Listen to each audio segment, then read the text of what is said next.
Yeah, we're live right now. And all right, yeah. So, what do you want to talk about?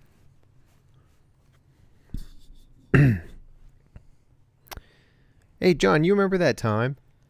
Oh, that one time? Yeah. Which time is that? I remember when we went to Perryville. Perryville? Yeah. Refresh my memory on that. So, Perryville is I wouldn't say pivotal battle, but it was a battle in the Commonwealth during the Civil War. What do the Southerners call that? The Confederates. The Confederates. The What do they call it? Confederates. The rebels. The Northern. The War of Northern Aggression. Northern Aggression. The war. That's not the Civil War. The Yeah. War of Northern Aggression. Yeah, that's what I was alluding to. So in Perryville, there was a battle that we went to a recreation this past year. Yeah. Just a few months ago. What was it? Was that October? It was either October or late September. Yeah. Yeah. And I don't know what you're doing now, but you've been to this battlefield before, but not necessarily the recreation, right? Is that correct? Yeah, I'd been to Perryville several years ago just to check it out, but nothing like what we saw just a few months ago. Yeah, it was really interesting. The recreation and then also like the folks that are involved with the recreation of these battles are very interesting. The reenactors? Yeah, the reenactors. Yeah. The subset of our culture, as we like to dive into. Mm-hmm. Very interesting. These folks are very educated, but not always on point with what they should be kind of portraying, right? Yeah. I mean, we're diving into it. We're being real. We're not going to lie. Some of these guys, they are educated, but they Yes. also kind of have a blind eye to some kind of things. Well, you got to think about it too, right? The type of person that will go out and mind you, they do. I mean, some of these biggest Civil Pro War, bono. They're not getting paid for this. right? Some of the biggest battles of the Civil War took place in the least favorable seasons of the year. So, like for example, Gettysburg, right? One of the biggest reenacted battles of the American theater. June, right? One of the hottest months of the And they were wearing wool. wool. Yes, Gang wool. heavy wool. They didn't have the wicking power of the Climacool what's it called? Under Armour, Nike, Armour. Yeah, all Nike, that stuff. Nike, Under Armour. Have you actually been to one of the Gettysburg's reenactments? I have you're not. from up in that area. Yeah, I've been to Gettysburg a number of times, but never during a reenactment. So I've been there one time, but again, not during a reenactment as well. Yeah. But if you think about the type of people that do this, people that are very well versed in the history, most of them, not all of them, but most of them, they spend thousands of dollars. We talked to one of the guys up there that was dressed up. Thousands of dollars between the uniform and the guns, the swords, the equipment. I mean, Transportation. I mean, you gotta think of these things. Yeah. yeah, getting to and from these places, because sometimes they're driving hundreds of miles to get to them. But you would ask, what drives somebody to partake in such a hobby, right? It's very costly, and Low reward.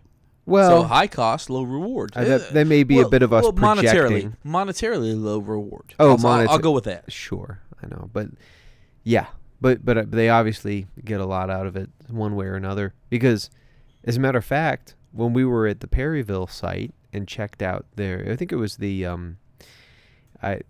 actual anniversary number escapes me, but they were commemorating a certain milestone in terms of number of years since the Battle of Perryville. I was at 180. What is it? 180th? I think like maybe the 185th. Yeah, because like 5 years ago was something that was going on. I believe it was 185th. I'm not positive on that. Yeah. But Well, I we think just have to do the we math. were 5 years past a senior of something. We just have to do the math because it was sometime in the early to mid 1860s. But case in point, with these harsh conditions where they drive out and they're camping out. They're not showing up and doing the reenactment and then heading to the Holiday Inn, the Hampton, getting the complimentary breakfast, hot breakfast, curved shower rod, and pillow top mattress. None of that. None of that. They're staying in these little tents like you would see in a Civil War era movie, that are not well equipped for harsh weather conditions and are ridiculously expensive. You can go to the sports store down the street and get a 2-person tent for under $50, I would imagine. Easily. Yeah, these guys were paying a couple $100 for these authentic 1800 style tents, so that it wasn't an anachronism when they were showing up for the, because you'll get ridiculed by your peers if you show up with a new tent to stay in a Civil War style camp. So they were saying it was a beautiful day out. One of the nicest days of 2017, I venture to say, for this reenactment. Perfect for photography. I was taking dozens of pictures while the reenactment was happening. We had 2 people on horseback riding back and forth. Made for some great photos. But a very nice day indeed. Nice breeze coming through. But as we were talking to one of these reenactors, he was saying, "Oh man, those guys down right by the creek, they're going to be hurting later when that big rainstorm comes through around 10 o'clock based on the forecast at the time." I mean, they got washed out because we had a torrential downpour. So it's like, why? Why do this? And everybody kind of has their own reasons. But what we kind of rendered from some of our discussions with these guys is that they just have this passion for the history. And what they say is, if you don't understand history and if they don't go out and do this, then people will just not understand what happened, and it will set us up for disaster in the future, right? And that's it. It's trying to continue on that history, that idea of what's happened in the past and what we need to kind of steer away from in the future. And these folks that are out there, they want to convey that to the youth. Yeah, not necessarily just the youth, but everyone. They want everyone to know about what happened. And as true to the fact, they were in character. They would talk about their character, their person from the past. They would all play a person that actually lived in the 1800s. Yeah. It was really interesting. Well, and the interesting thing about it now, I've been into the Civil War since 4th grade. I had a teacher that was very inspirational, and I was living in Georgia at the time, one of the many places I grew up as a kid, right? And Georgia was just full of all these places that were of historical relevance when it came to the Civil War. Andersonville Prison Camp, Savannah, Georgia, where Sherman ended up after, at the end of his long march, where he was burning the South. Such a beast Sherman was. Yeah. Oh, he was in beast mode for weeks. I wonder if anybody's ever said that in the history of humankind. I don't think so, but I mean, he was. I mean, like let's be real. Yeah. He rolled through even Kentucky. Right.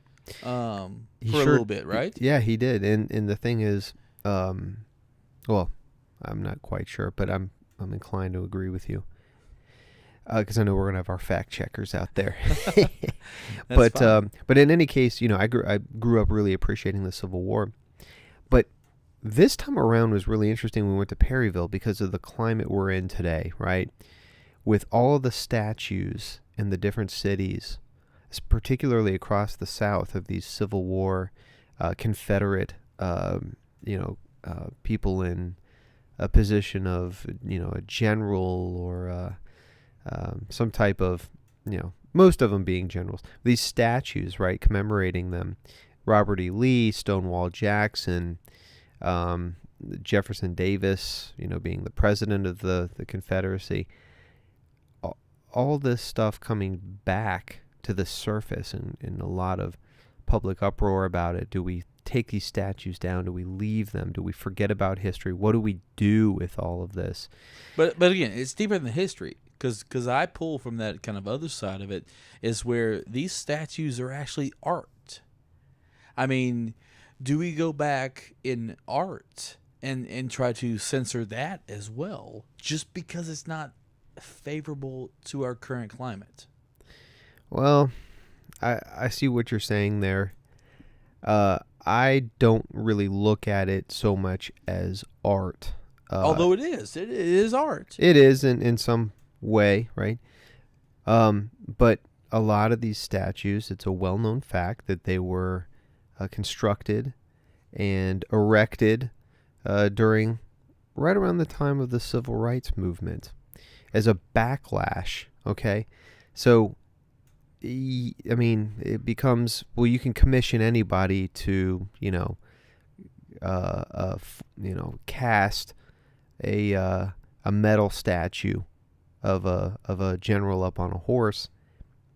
But is that art worth all the collateral that it comes with? So that is the question. That is the question. I don't necessarily know the answer. I jumped to a quick conclusion many months ago about this, and then as you think about it more, get into the nuance, the more complex it gets, as is life in general. But in any case, my point being that, going to a Civil War reenactment like this, and particularly talking to the folks that are reenacting real life people from the Confederate side of the war, was really interesting.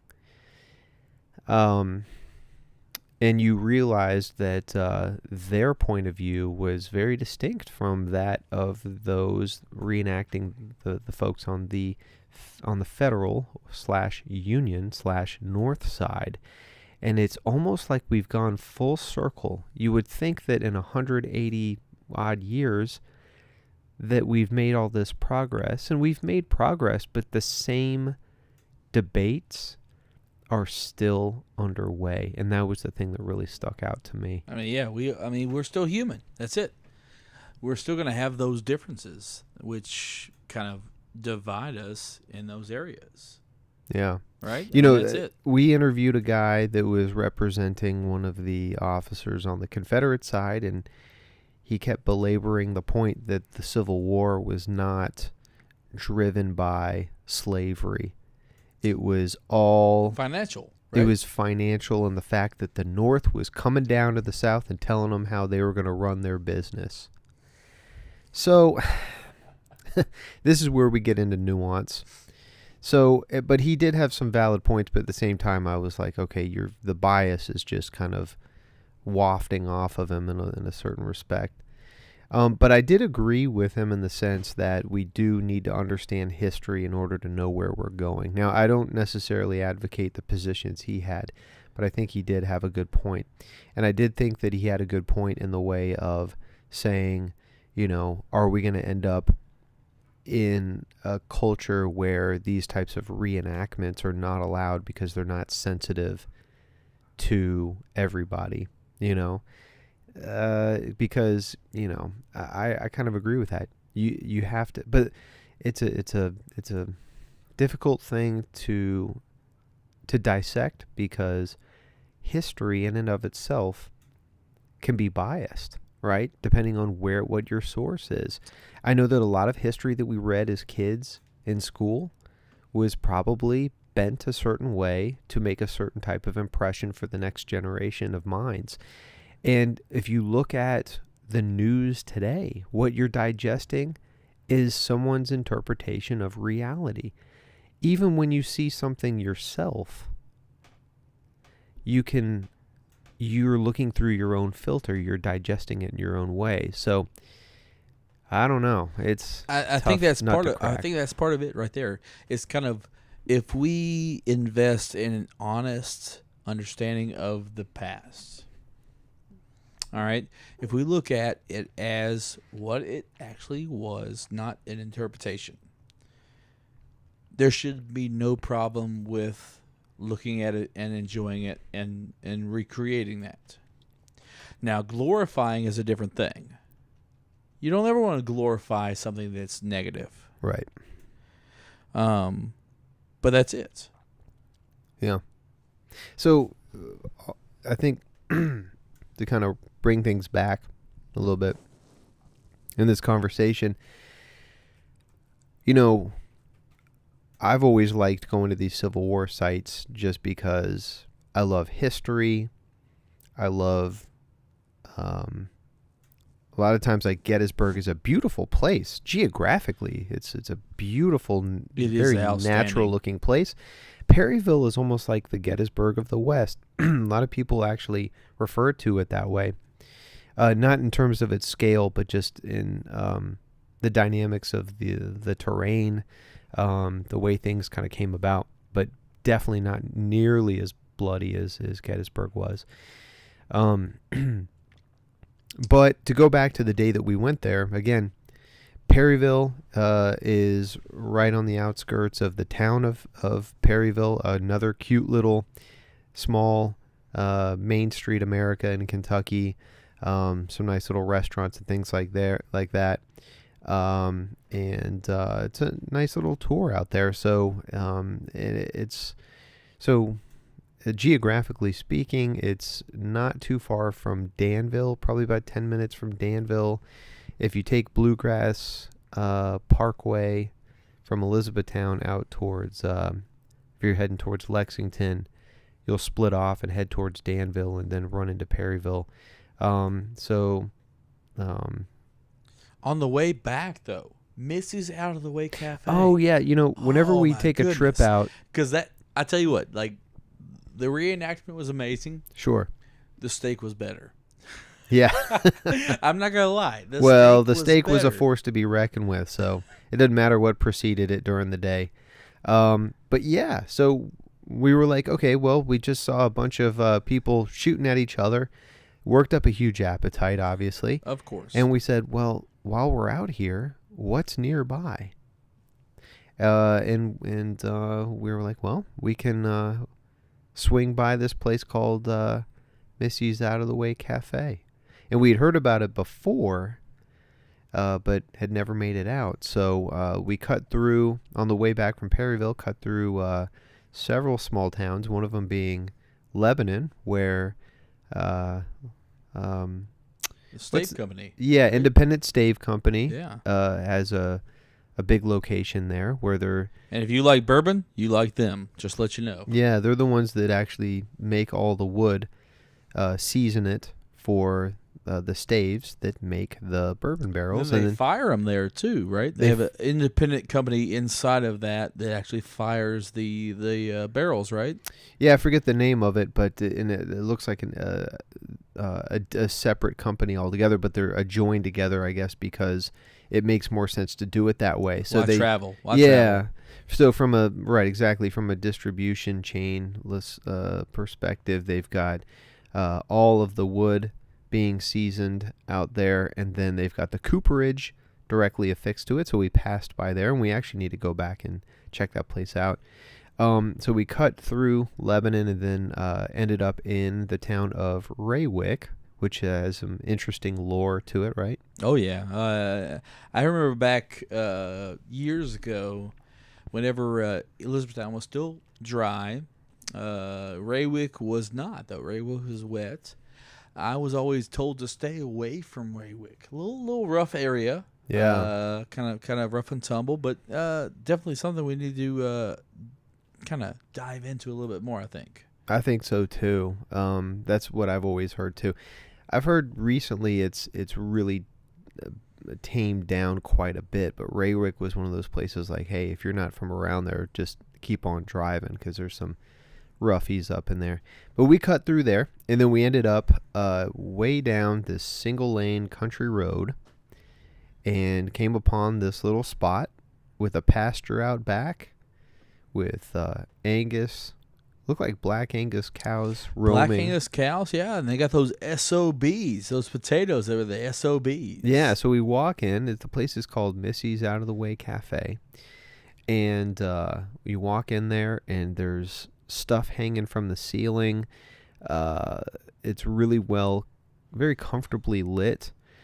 Place was buzzing. Dining room was full. We probably got there around 5 o'clock in the evening, and it was just packed.